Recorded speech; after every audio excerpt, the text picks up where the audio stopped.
Hey, good morning, everybody. Will from WC Review. Happy Saturday morning to everyone.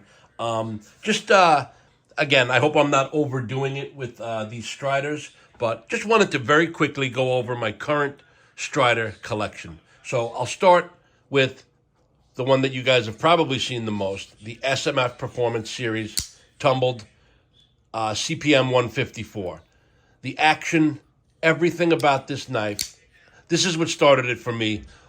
I had another Strider a way back. If you look through my videos, you'll see I had an SMF Fatty a while back, and it had the Lego scales, and I liked the knife, but I didn't love it. I was sort of questioning, like, this is nice, but first of all, it was ultra light, which now I'm beginning to see that that's a real positive. But I didn't appreciate it for what it was. But this knife, if you look closely, it's very hard to show with this video, but if you've ever had one, the lugs are like reinforced lugs. It's got the heavy-duty pivot. I prefer the standoffs as opposed to the backspacer. Some people feel differently. I happen to like, especially for the ease of taking the knife apart and cleaning it, I prefer the standoffs and being able to see through. So this is the first one. And then, as you know, if you've watched my videos, then I got the Digicam SMF in MagnaCut. And again, I've made it clear before, CPM 154, MagnaCut, D2, S35VN, S45, S30.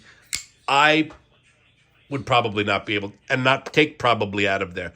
I can't tell the difference. I never could, I never would, but it's something called perceived value, right? You pay more money to get a better steel because that's what everybody wants, the best, right? So it makes me feel good to know that this knife has MagnaCut. And these are knives that I carry. These knives have not left my pocket. It's kind of displacing the rest of my collection and making me second guess a lot of the collection. And that's why I'm doing this. It's so powerful to me to report this to you, that these knives are making me second guess. This is, by the way, the Tiger Stripe SMF Performance Series. Just got this from Dave in an awesome trade. Also, CPM 154. This knife was, believe it or not, the biggest surprise to me because I expected the least from it. In fact, I was already setting up trades for this knife because just the way it sounded and looked in the video, I thought it was going to be a little bit sloppy. Dave said it had lock stick at one point.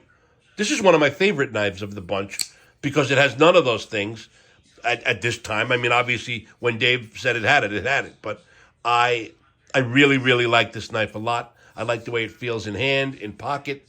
And, okay, I'll explain what I was going to say in a moment. Then, a lot of this is a point of discussion for a lot of people because it's half of one and half of another, but it's the .75 AR, designed by Strider, built by Medford. As far as I'm concerned, it's the best of both worlds. A lot of people love this knife. A lot of people don't love this knife. I'm on the love side. S45VN Tanto, PVD coated, blue anodized. This is another user carrier. I use this knife, carry it all the time, and you could barely tell. This just testament to Strider. Every one of those knives has been used, excuse me, and you can barely tell. Again, testament to Strider and their usability versus, or in concert with, their awesomeness and beauty and design.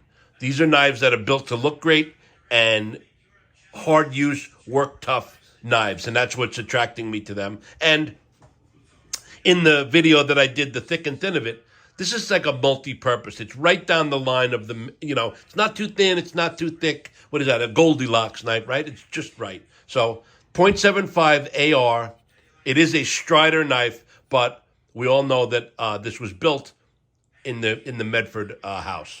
So I love this knife. In fact, I want to get a drop point in this knife with the tumbled non-coated blade. But I love this knife, and it is a Strider, so it's part of my Strider collection. And then, as we all know, I got the Mamaluke, the DSS XL, and I spoke with Steve. I spoke with Dave, and they are both missing this knife. Well, Steve said he's missing the knife, and I can see why. It is a beauty. And what I was going to say earlier is after handling this knife, the XL, it makes the SMFs feel small. So that was just a small point I was going to make. This knife is 10 inches long, but again, if you have big hands, it's perfect for my hands. I really, really love the knife. And this also is in MagnaCut. So as far as right now goes, these knives are all leading the pack. And again, that's what I love about, you could go through my videos and you can see me and hear me saying, this is my favorite of all time. I'll never have another. And I said it about Hoback. I said it about Medford. And now I'm saying it about Strider. But it's just cool because they all are my favorites. And they all will remain to be my favorites. And the beauty of the knife community and loving knives is the interchange of places. And like the Grimsmo, I love the Grimsmo. I love the fact that the variety of it all can get you into different knives. It keeps it exciting. I was getting bored after a while. I had 3 Huskies and my custom Husky, and I was saying, what's next? So you keep looking and you keep trying to find new things that do it for you, and that's the fun of the knives. And again, I've said it before, I'll say it again. The most fun of knives and getting them is first picking them out, and then once you say, okay, I'm going to buy it, or you know it's coming to you, that anticipation of receiving the knife, of going to the mailbox and unboxing it. That to me is the most exciting fun, and the wheeling and dealing with my buddies. Like when Dave and I get a deal, or me and Steve, or me and Chris, Aaron, Ryan, Rob. I've done deals with all those guys, and it's just a lot of fun. So, I mean, and that's what this is supposed to be, right? This is a hobby. This is fun. It's a little bit expensive, but hey, it's fun and it's worth it. So, again, this is my Strider collection. I'm up to about 7 minutes. I'll try and put out some more stuff tomorrow, but I just wanted to say thanks to everybody for listening, and that's it. Have a good day.